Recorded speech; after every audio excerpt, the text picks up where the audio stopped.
texto é um texto muito conhecido, um texto muito interessante, 2 Pedro, capítulo 3. Eu quero ler do versículo 11 até o versículo 18, e nessa tradução diz assim: ora, uma vez que todas as coisas hão de ser dissolvidas, que pessoas não deveis ser em santidade e piedade, aguardando e desejando ardentemente a vinda do dia do Filho de Deus, em que os céus e o fogo se dissolverão, e os elementos ardentes se fundirão. Nós, porém, segundo a sua promessa, aguardamos novos céus e uma nova terra, nos quais habita a justiça. Pelo que, amados, como estáis aguardando estas coisas, procurai diligentemente que por eles sejais achados imaculados e irrepreensíveis em paz, e tende por salvação a longanimidade de nosso Senhor, como também o nosso amado irmão Paulo vos escreveu segundo a sabedoria que lhe foi dada, como faz também em todas as suas epístolas, nelas falando acerca dessas coisas, mas quais há pontos difíceis de entender, que os indoutos e inconstantes torcem, como fazem também as outras escrituras, para a sua própria perdição. Vós, portanto, amados, sabendo isto de antemão, guardai-vos de que pelo engano dos homens perversos sejais juntamente arrebatados e descaiais da vossa firmeza. Antes, crescei na graça e no conhecimento do nosso Senhor e Salvador Jesus Cristo. A Ele seja dada a glória, assim agora como até o fim da eternidade. Amém. Pai, muito obrigado. Pedimos que a nossa mente esteja cativo agora à obediência do Senhor, para que haja entendimento, compreensão de tudo aquilo que o Senhor tem para ministrar e falar conosco através dessa palavra. Então, Deus, nós sabemos que ela não voltará para o Senhor vazia. Então, no que depender de nós, queremos que ela cumpra o propósito e venha prosperar na nossa vida nesta noite, em nome de Jesus. Amém. E graças a Deus. O tema da mensagem da noite de hoje: esse mundo não é o nosso lar. Esse mundo não é o nosso lar. Seja qual for a sua concepção sobre a volta de Jesus, aquilo que Pedro está falando aqui, a nossa expectativa deve fazer a diferença na nossa vida. Independente de que você pensa sobre a volta de Jesus, essa expectativa precisa fazer a diferença na nossa vida. Aí a gente puxa para nós. A maneira que eu estou vivendo, a maneira que eu estou conduzindo a minha vida, ela está dando testemunho do que eu acredito que Jesus vai voltar? Eu preciso pensar nessa possibilidade. Porque não importa, como eu disse aqui, a nossa concepção. Uma coisa é fato: Jesus vai voltar, querido. Amém? Jesus vai voltar. Agora, essa expectativa da volta de Jesus, ela precisa fazer a diferença na minha vida. Porque tem crentes, tem pessoas que essa expectativa até fala: Maranata, e Jesus vai voltar. Mas não está nem aí. E eu li algo na preparação dessa palavra, que eu achei muito interessante, eu vou dizer para você daqui a pouco, porque que nós temos observado que tem muitas pessoas que estão correndo atrás de palavras proféticas. Se escuta falar que tem uma pessoa profetizando aqui ou ali, e a pessoa sai desesperada atrás dessas palavras proféticas e depois entra numa briga para tentar interpretar o que o profeta quer dizer. Mas não tem o mesmo cuidado de se preocupar com aquilo que está aqui na Bíblia. Mas se escuta falar que tem um profeta em tal lugar, a pessoa vai para lá, arruma caravana e tira a pessoa da igreja e leva a pessoa para lá e vai para escutar uma coisa e depois fica tentando brigar para interpretar o que aquilo foi falado. Ou até se enche desse conhecimento, mas na realidade não vive nada para a glória de Deus. E eu creio que aí eu vou dizer para você uma coisa interessante. Já está na hora de nós sairmos da comissão de planejamento da vinda de Jesus para entrar no comitê de recepção, porque Jesus está voltando, querido. Tem gente que está só no naquele grupo de organização da vinda de Jesus, não é de planejamento. Só está planejando. Amado, o tempo já está ficando curto. Nós precisamos sair dessa área do planejamento e entrar no comitê de recepção, que daqui a pouco Jesus está voltando, querido. Esse comitê de recepção da vinda de Jesus precisa ser mais agressivo, precisa fazer a diferença, precisa estar mais fortalecido, porque é triste quando você vê um cristão negligenciando essa bendita esperança que Tito fala lá na sua carta, no capítulo 2, se não me engano. Que quando um crente começa a negligenciar essa esperança, essa expectativa da volta de Jesus, você pode observar, o coração desse crente começa a ficar um coração duro. Duro. Ele começa a ter atitudes mundanas. Ele é infiel, não tem consistência, não gosta de estar em comunhão, não quer participar das coisas que geram crescimento. E se não tiver cuidado, ele acaba até escarnecendo da palavra. Você já imaginou um crente escarnecer da palavra de Deus? Mas existe. Fica debochando da palavra de Deus, achando que não é assim que vai acontecer, não é dessa forma, não é bem assim. Ele escarnece na palavra de Deus.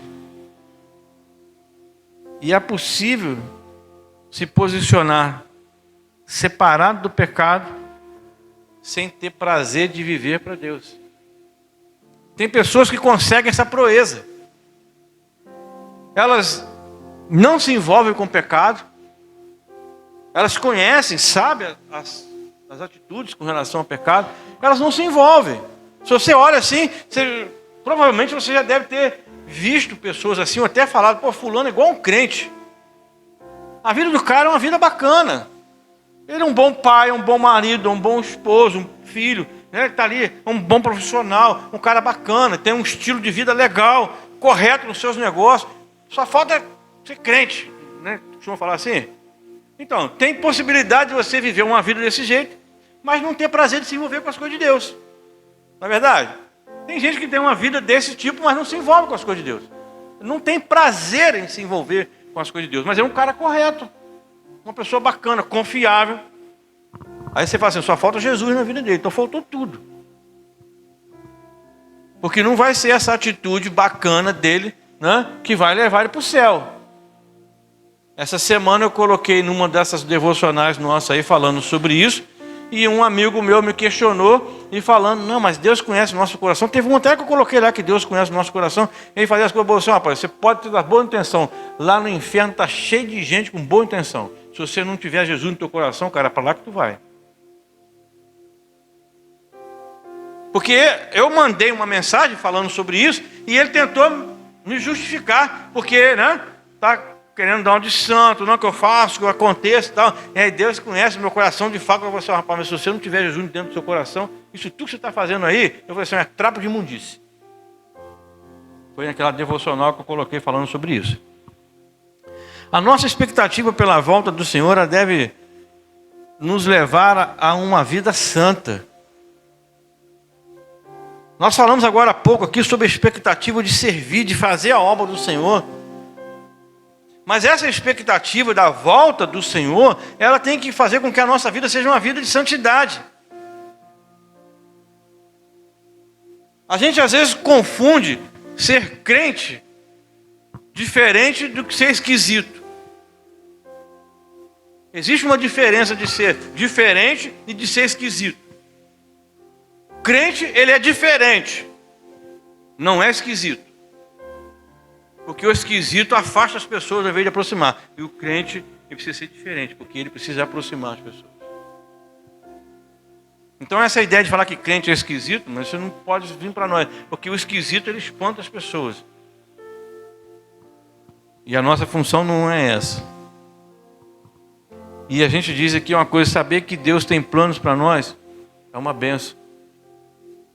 Deus é bom. Nós falamos que agora há pouco aqui, os nossos filhos precisam ser criados num ambiente que, sabendo que Deus é bom, porque Ele tem os melhores planos para a nossa vida.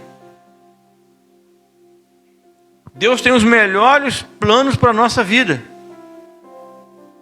Mas às vezes a gente acaba esquecendo que o nosso ministério é cooperar a fim de que os acontecimentos prometidos por Deus aconteçam. Porque aquilo que a Kátia disse aqui, que nós falamos agora há pouco aqui, se você não for um colaborador dentro da sua casa, dizendo que Deus é bom, você vai estar impedindo ou atrapalhando ou até atrasando as promessas de Deus sobre a vida da sua família. Mesmo que o teu filho faça as coisas erradas. Por que o pai corrige o filho? A Bíblia diz porque ele ama. Mas também porque o pai sabe que a consequência do pecado vai trazer muita dor para o filho. Por isso que a gente corrige, por isso que a gente chama atenção. A gente quer o melhor para os nossos filhos. A gente precisa ser cooperador de Deus para que os planos dele, a vontade dele, a palavra dele se cumpra na nossa vida e na nossa família. Porque quando um crente, quando um cristão, quando uma pessoa consciente da palavra deixa de fazer o que deve ser feito, Deus não muda os princípios fundamentais. Ele só altera a aplicação dos princípios. Porque a vontade de Deus, ela é soberana e ela é boa. Deus tinha um propósito com o povo quando chamou Moisés para tirá-lo lá do Egito. Levou anos, mais de 400 anos, aquele processo lá. Aí Deus levantou Moisés, e Moisés foi para lá para tirar o povo lá do Egito. E quando estava saindo lá do Egito, aquela vitória, aquela coisa toda, o plano de Deus era qual? O melhor possível, não era? Levar o povo para uma terra prometida, terra que manda leite e mel. Isso foi anunciado o tempo todo através de Moisés, falando com Moisés que ia acontecer, e a atuação de Deus foi acontecendo. O povo saiu lá do Egito, atravessou o Mar Vermelho, outro milagre, abriu aquele marzão e atravessou. Aí o povo chega num lugar chamado Cádiz Barneia. Lá em Cádiz Barneia, o povo se rebelou. O povo decidiu não mais avançar do jeito que Deus quis. Você acha que Deus mudou o plano dele por causa disso? Não. Mudou o princípio de Deus por causa disso? Não. Ele só mudou a maneira de aplicar os princípios. Assim, você não quer? Vai morrer tudo no deserto. Aí vão levantar outra geração que vai seguir adiante do meu plano. Pronto. As pessoas acham que às vezes Deus muda de ideia. Deus não muda de ideia. Deus não muda princípios. Deus ele só muda, ele só altera a maneira de aplicar os seus princípios. Quando Deus chamou Jonas e falou com Jonas assim: vai lá naquela cidade. Eu vou destruir aquela cidade, Nínive. Jonas meteu os pés pela mão, fez o que fez e tal, e foi para lá. O que Deus tinha falado que ia fazer? Que ia destruir aquela cidade, não ia? E Deus destruiu? Sim ou não? Não. Por quê? Deus só alterou o princípio, a alteração do plano, e não o propósito. O propósito de Deus é que todos se salvem. E como Jonas foi lá e anunciou e converteu todo mundo, pronto, amém. Deus ele altera a aplicação dos princípios dele, mas ele nunca muda. E a gente precisa entender essas coisas. A verdade é que Deus poderia, vamos falar a verdade aqui, amado. Deus poderia acabar com esse mundo a qualquer instante, não é verdade? Motivo ele tem de sobra. Motivo ele tem de sobra. E aí a gente fica perguntando assim: por que Deus então não acaba com o mundo do jeito que está? Você já parou para pensar sobre isso? Você já parou para refletir nas coisas que a gente vê aí? As atrocidades, as coisas terríveis que a gente vê. Isso aqui agora há pouco que a Kátia acabou de compartilhar. As coisas acontecendo, coisas terríveis. A gente fica pensando, Deus tem motivo de sobra para acabar com o mundo. Mas por quê, cara? Por que ele então não acaba com o mundo dessa forma e pronto? Seria melhor para todo mundo? Não sei não. Exatamente. Pela sua misericórdia, Ele continua longânimo. Não quer que nenhum se perca. Não quer que ninguém pereça. Ele quer que todos cheguem ao arrependimento. É por isso que Deus ainda não acabou com esse mundo. Ele quer que todos se arrependam. Esse é o plano maior de Deus, está escrito na palavra. É o desejo de Deus que nenhum se perca, que todos sejam salvos. Porque, amado, seria muito fácil. Pum, acabou.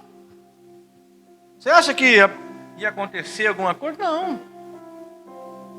Basta uma palavra de Deus, como Ele criou tudo, Ele descreve.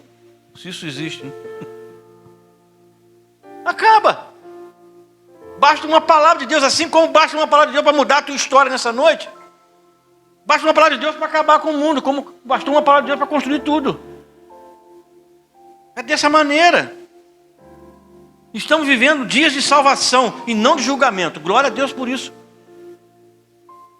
Os dias que nós estamos vivendo são dias de salvação e não de julgamento. Porque quando chegar a fase do julgamento, meu Deus, aquilo que nós falamos agora há pouco aí. Nós vamos chegar diante desse tribunal. E aí, como é que vai estar? Mas por enquanto nós estamos vivendo essa fase ainda da salvação. Pedro, ele pega uma carona com o apóstolo Paulo, né, e faz uma advertência. Devemos esperar pelo Senhor. Devemos viver uma vida reta. Devemos estudar a palavra e crescer. Aquilo que Paulo falou lá, e Pedro está pegando uma carona. E fazemos isso, né? Fazemos isso, nós vamos crescer e nós não iremos ser envergonhados no dia desse tribunal. Porque Pedro chama a atenção de falsos mestres, de falsas doutrinas, de falsos ensinamentos que estão levando muitas pessoas que estão no caminho. Muitas pessoas que estão na igreja.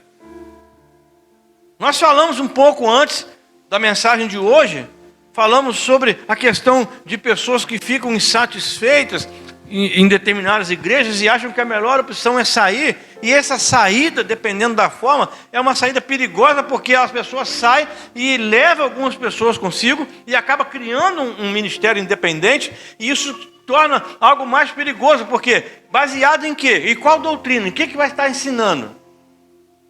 E nós estamos aí vivendo dias nessa situação que tem muitas e muitas igrejas, e muitas pessoas que estão se intitulando como mestres, como profetas, e que são falsos. Que é o que estava acontecendo naquela época aqui. Pedro identificou isso, a hora que a igreja cristã estava começando a crescer. Estava na projeção ali nos primeiros anos da igreja de Cristo. Já aconteceu isso. Pedro identificou, já tem gente querendo tirar vantagem nessa história aí. Você imagina só, se os discípulos de Jesus que caminharam com ele na intimidade não ousaram a ter algum tipo de título com relação a isso, você vê as outras pessoas lá que estão vendo, opa, peraí, eu posso tirar proveito nessa história, e falando isso, inventando doutrina e criando uma série de heresias. Porque eu posso dizer para vocês uma coisa, a maioria das heresias que nós conhecemos hoje é uma deturpação de alguma doutrina fundamentada na Bíblia. A maioria das heresias que nós temos aí hoje é uma deturpação de alguma doutrina que está na Bíblia. A pessoa abre uma igreja ou cria uma doutrina, usa a Bíblia. E por usar a Bíblia, muitas pessoas, não, é de Deus. Só que o desdobramento do ensino da doutrina é falso, é perigoso, é veneno, é mortífero. Porque o crente que é crente não se permite ser contaminado pelos falsos mestres. Crente que é crente conhece a voz do pastor, conhece a palavra. A verdade é que a maioria dessas heresias estão aí, ó. Essas pessoas distorcem a palavra de Deus e ainda defendem a própria ignorância. Não, é desse jeito. Não é assim. E se você não tiver ligado, não tiver atento, a pessoa fala com tanta convicção que você acaba até... Não, pô, o cara está falando com tanta firmeza ali, ó, que é verdade. Vem para a palavra. Vem para a palavra. Nós precisamos construir uma igreja forte, saudável na palavra. Na palavra, para que a gente possa alcançar as pessoas aí fora, precisamos ser fortes na palavra aqui. Precisamos fazer isso. Fica um alerta, mano. Nós devemos aceitar os ensinamentos da palavra, das escrituras, e não cair na tentação de fazer dela aquilo que nós queremos. Porque quando vem uma instrução da palavra de Deus dizendo para nós que nós devemos fazer isso ou fazer aquilo, a gente acaba caindo na tentação de não fazer aquilo. Por achar que não é bem assim. Sem perceber, nós estamos criando uma falsa doutrina dentro de nós. Deixamos de obedecer. Eu falei agora há pouco aqui que muitas pessoas às vezes ficam ofendidas com a palavra, mas não ficam arrependidas. Porque a ofensa ela é mais fácil de você perceber. O arrependimento vai levar você a uma série de outras coisas. Desdobramento, talvez perdão, confronto, conserto. Aí você talvez prefira ficar na palavra só mesmo da ofensa do que dar o passo, de repente, daquela questão do arrependimento. E como nós estamos vivendo esses dias, como eu falei aqui, dias de salvação, nós devemos fazer de tudo para alcançar os perdidos. Porque essa é uma das razões que Deus não acabou com esse mundo. Se nós queremos a volta de Jesus, queremos apressar a volta de Jesus, uma delas é estarmos fortalecidos e alcançar os perdidos. A oração que Jesus ensinou é uma maneira também que nós podemos apressar a volta de Jesus. Senhor, venha o teu reino. Existem vários caminhos e várias orientações que nós podemos fazer para apressar a volta de Jesus. Mas envolve a nossa participação, o nosso compromisso. Os falsos mestres estão infectando a igreja com essas doutrinas erradas. E hoje, com o advento da internet, mais perigoso e mais rápido ficou esse processo. Por quê? Antigamente nós não tínhamos esse instrumento que é a internet. Então, quem vinha no culto, chegou no culto, veio, recebeu. Hoje, a comodidade que a gente tem, se você não vem no culto, você não quer, você pega qualquer pastor na internet, qualquer outro. O que não falta é pregação na internet. Inclusive essa vai estar na internet também. Mas a nossa preocupação, a minha preocupação, é com vocês que estão aqui. Porque eu não sei o que vocês vão fazer depois que vocês saírem daqui. Eu não sei aonde que vocês vão acessar e o que vocês vão acessar e quem que vocês vão ouvir. Pode ser um pastor bom? Pode. Mas se for um pilantra? Se for um desses falsos mestres que está aí deturpando a palavra de Deus baseada na própria palavra. Aí você começa a achar que não é isso, aí você começa a entrar naquele nível de comparação. O pastor Antônio está fraco, hein? E esse aqui... Eu vi o pastor Jeremias Pereira falar uma ocasião, nós tivemos a oportunidade de conhecê-lo, que ele falou assim, é fácil você ser pastoreado na internet. Isso já deve ter quase uns 10 anos que a gente conheceu ele, né, amor? Lá em... Não lembro qual é o nome, esqueci o nome. Gruçaí. E ele falou isso lá, numa palestra para nós. Ele falou que é fácil você ser pastoreado por um pastor da internet. Mas surge uma dificuldade na sua família lá. Liga para ele. Pede para ele vir aqui na sua casa fazer uma visita, porque você está precisando para orar por uma pessoa que está doente. Pede ele para ir lá no aniversário lá. Você acha que ele vem? Sim ou não? Mesmo se for para comer pizza, ele não vem não. Não vem. Aí ainda falou assim, mas na hora que o bicho pega é nós. Aí ainda falou assim, valorize o seu pastor. Porque é ele que vai estar com você. No tempo bom, no tempo ruim. Então essa reciprocidade, ela precisa ser bem alinhada, e bem justa, e bem transparente. Para que a gente não seja levado por esses ventos de doutrina. Pedro aqui está falando sobre isso, está dando esse alerta. Ele está pegando uma carona no epístolo de Paulo, que Paulo também fala com muita precisão sobre isso. Sobre essa infecção que às vezes acontece dentro da igreja. Quantas cartas Paulo, principalmente em Corinto, Paulo escreveu dando uma correção, porque tinha pessoas dentro da igreja infectando a igreja de outra forma. Falando uma série de coisas, uma série de bobagem lá que estava atrapalhando. E é por isso que nós precisamos de uma forma urgente de homens e mulheres que se levantem em resistência a essas doutrinas erradas. Homens e mulheres que vão dar testemunho da graça salvadora de Jesus Cristo, porque nós somos salvos pela graça. E está cheio de gente achando que nós somos salvos pelas obras. Por isso que nós precisamos de homens e mulheres que se levantem anunciando que Deus é bom, Ele nos salva pela sua misericórdia, pela sua graça. E vamos viver de uma forma piedosa. Porque, nós não sabemos por quanto tempo Deus vai ser longânimo com a gente não, cara. Nós não sabemos quanto essa longanimidade de Deus vai durar. Principalmente diante desse mundo perverso. Uma coisa é fato, querido. Não abuse da graça de Deus. O tempo é curto. Tem gente aí que está só abusando da graça. Nós vemos no começo aqui como é que Paulo, ele abriu o coração dele quando Deus falou com ele assim: Paulo, você só precisa de uma coisa, você só precisa da minha graça. Ou seja, a minha graça te basta.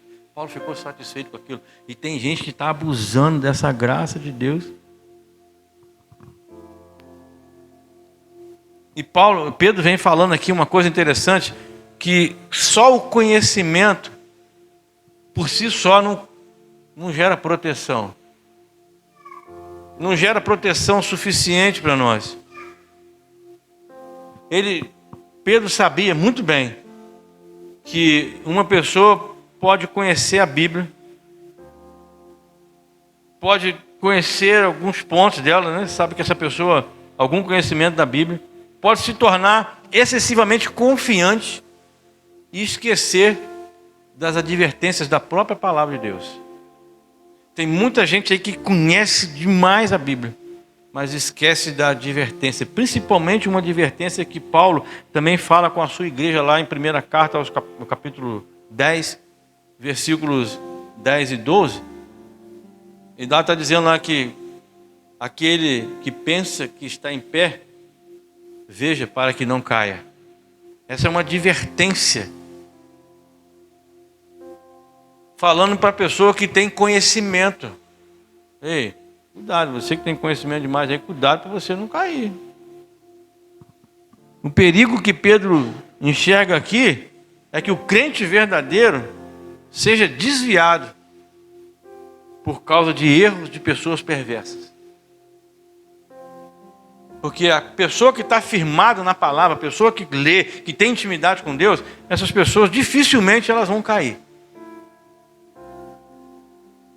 Mas as pessoas que estão meia pedra, meio tijolo, meio lá e meio cá, falam uma coisa aqui, falam uma coisa ali, essas pessoas têm toda a probabilidade de cair.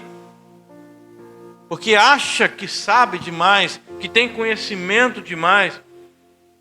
E interessante que o próprio Pedro dá uma orientação para evitar isso. Nesse texto que a gente leu aqui, da sua 2ª carta. Estejam constantemente em crescimento. A maneira de evitar essa queda é estarem constantemente num processo de crescimento. Essa é a orientação de Pedro. Não é um crescimento desorganizado, mas é um crescimento contínuo. Um desenvolvimento que vai ser contínuo. O desafio de crescer na graça é grande. Porque ele fala ali que nós devemos crescer na graça e no conhecimento. O desafio de crescer na graça é grande, pois esse crescimento significa experimentar tribulação e sofrimento. E nem todo mundo quer crescer na graça por passar por isso. Se parar para perguntar assim, quem quer sofrer? Não quero. Quem quer passar por tribulação? Não quero. Mas o crescimento e a tribulação faz a gente crescer na graça. Viu o que Paulo falou lá? Eu estou com um espinho na carne, isso deve doer pra caramba. Deus, tira de mim. O que você precisa é só a minha graça. Então tá ótimo. Cresce nisso aí, Paulo. E ele cresceu. Então, crescer na graça é muito mais difícil do que crescer no conhecimento. Crescer no conhecimento é fácil. Crescer no conhecimento não causa dor. Crescer no conhecimento não vai causar tribulação, não vai causar sofrimento. Mas uma coisa é o seguinte, crescer na graça vai fazer com que a gente se torne mais semelhante a Jesus. Esse aí é um ponto. Crescer na graça vai fazer com que a gente seja semelhante a Jesus. Mas Pedro também ensina que nós devemos crescer no conhecimento, que é um crescimento muito mais fácil. O problema é que tem muito crente crescendo no conhecimento, mas está praticando pouco. Tem crente aí que sabe de tudo, mas você vai ver a vida dele na prática, é uma miséria. Mas o conhecimento ele tem. Amado, tem hora que eu fico impressionado de ver quando tem algumas pessoas que conhecem a Bíblia. Eu fico pensando assim, caramba, cara, eu não conheço desse jeito assim. Você fala, quando você já teve curiosidade de procurar um texto na Bíblia que você não lembra, que aí você de repente hoje tem o auxílio da internet, você vai lá, você digita lá uma ou duas frases só que você lembra do texto, daquele versículo, você vai lá na internet, aparece lá direitinho. João, capítulo 3, versículo 10, parece tudo direitinho. Tem gente que é assim, cara. Quando você fala um negócio, cara, não, está escrito no capítulo tal, versículo tal, a gente sabe de tudo. Caraca, rapaz, eu não sei disso não. Às vezes não é nem crente, mas tem o conhecimento, ele está para todo mundo. Esse conhecimento que Pedro está falando aqui, ele é fácil, porque qualquer pessoa pode ter. Como eu falei aqui, não dói, não machuca, não causa tristeza. Mas a maioria dos crentes conhecem muito bem esse ponto, mas não pratica na realidade. A verdade é que o conhecimento sem a graça é uma arma terrível. Conhecimento sem graça é uma desgraça. É uma arma terrível. Mas também a graça sem o conhecimento pode ser outro transtorno também. Nós precisamos combinar conhecimento e graça. Aí sim, nós vamos ter uma ferramenta maravilhosa para a edificação da nossa vida e da vida de outras pessoas que nós queremos alcançar aí fora. Precisa ser um crescimento organizado. Conhecer uma Bíblia. Conhecer a Bíblia é uma coisa. E outra bem diferente é conhecer o Filho de Deus. Viu, irmão Geraldo? Conhecer a Bíblia é uma coisa diferente. Agora, conhecer Jesus é outra bem diferente. Bem diferente mesmo. E quanto mais nós conhecemos de Cristo, mais nós crescemos na graça. E maior é a nossa compreensão de tudo aquilo que Deus quer. Mas isso requer disciplina. Isso requer definição de prioridade. Porque o crescimento físico e o espiritual, ele segue praticamente quase que um padrão semelhante. O nosso crescimento físico, eu estou falando aqui das crianças aqui, tem que estar sempre alimentando. Até que vai crescendo. E é assim o crescimento também na área espiritual. Você precisa estar alimentado, você precisa buscar o Senhor, você precisa crescer nessa forma também. É um padrão semelhante. Nós crescemos de dentro para fora. Quem viu o Heitor aqui quando nasceu, quando viu o Bernardo, quando viu o Entro, estão crescendo de dentro para fora. Você acha que o Kelsey e a Fernanda estão chapiscando alguma coisa nessa criança para crescer assim? É lá de dentro. É alimento. E o crente, ele cresce de dentro para fora. É aqui dentro que nós começamos a crescer. Conhecendo a palavra, estudando a palavra, sendo íntimo de Jesus. Nós crescemos também de dentro para fora. A realidade é que quando nós nascemos no Espírito, nós nascemos com tudo aquilo que nós precisamos para crescer. Tudo. Nascemos com aquilo para crescer e para servir. A verdade é uma coisa, querido. Toda criança cresce mais saudável numa família acolhedora. Sim ou não? Né? A possibilidade de uma criança crescer com mais saúde, com mais carinho, é dentro de uma família que acolhe de uma forma carinhosa. E se você olha numa dimensão espiritual, a nossa igreja, ela funciona como berçário de Deus. As crianças nascem aqui e se nós queremos que essas crianças cresçam saudável, precisa ter um ambiente de carinho, acolhedor. Porque quantas crianças morrem no berçário? Mas quantas crianças também são libertas ali, são salvas dentro do berçário? Aqui é a nossa situação. A nossa igreja precisa estar, e esse foi o foco que nós trabalhamos hoje, mais cedo, exatamente sobre isso. Nós precisamos dar um foco, a importância para a igreja local como essa família carinhosa, como esse berçário de Deus. Porque nós precisamos crescer de uma forma muito equilibrada. E nós somos instruídos em crescer na graça e no conhecimento. A capacidade desse equilíbrio só é possível através do Espírito Santo. Não adianta a gente tentar aí fazer esse equilíbrio por nós mesmos, que não vai acontecer. Isso só vai ser possível através do Espírito Santo. E sobre esse ponto, Pedro sabia muito bem o que estava falando. Porque se tinha alguém esquentado na Bíblia, era o tal do Pedro. Não é verdade? Pedro, uma hora, estava discutindo com Jesus. Não vai lavar meu pé, não. E outra hora estava defendendo Jesus. Não, se eu for para lá, eu vou. Não vai acontecer nada contigo, eu vou. Defende. Então Pedro sabia muito bem esses extremos. Então, sobre essa ação do Espírito Santo, Pedro sabia muito bem. Tanto é que ele está escrevendo para nós aqui, está ensinando a gente hoje a ter um equilíbrio controlado através do Espírito Santo. Porque o resultado desse crescimento só tem um propósito: glorificar o nome do Senhor. O resultado desse crescimento é glorificar o nome do Senhor. E isso Pedro fez com pressão. Pedro glorificou o nome do Senhor, tanto na sua vida quanto também na sua morte. E aí eu quero finalizar. Há milagres acontecendo a todo instante na nossa vida. Porque Deus é bom. E o propósito da nossa vida é glorificar o Senhor. O propósito do nosso crescimento é glorificar o Senhor. O propósito de nós crescermos na graça é para glorificar o Senhor.